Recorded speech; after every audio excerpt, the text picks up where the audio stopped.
Welcome to our podcast, where we explore fascinating stories and ideas from various fields. In this episode, we explore NASA funded sci fi inspired space concepts.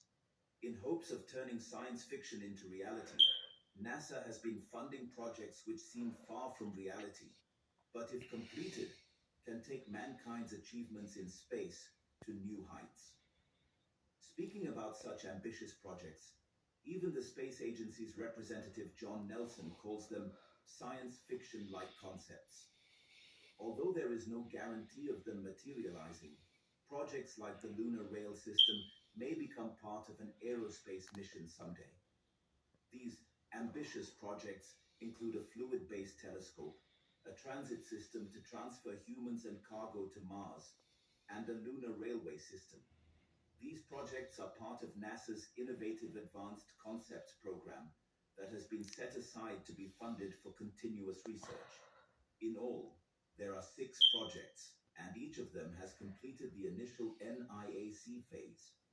Moving into phase two, the conceptual studies will get more than $600,000 for continuing their research in the next 2 years. These projects are still in the exploratory stage, and there is no guarantee of success. However, the projects have been moving on the intended path for a future aerospace mission if they reach the final NIAC phase. NIAC Program Executive at NASA headquarters in Washington. John Nelson said, "Our NIAC fellows never cease to amaze and inspire. And this class definitely gives NASA a lot to think about in terms of what's possible in the future. To advance this space research, a fundamental requirement is ever larger telescope development.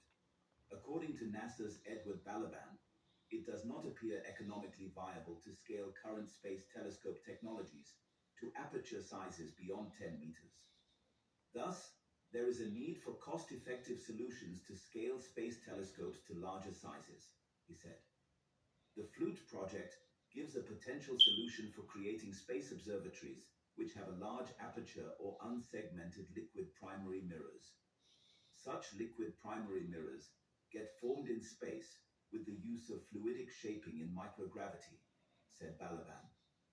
The scientists have already demonstrated this concept in laboratories amid neutral buoyancy environments, aboard the International Space Station, and during parabolic microgravity flights.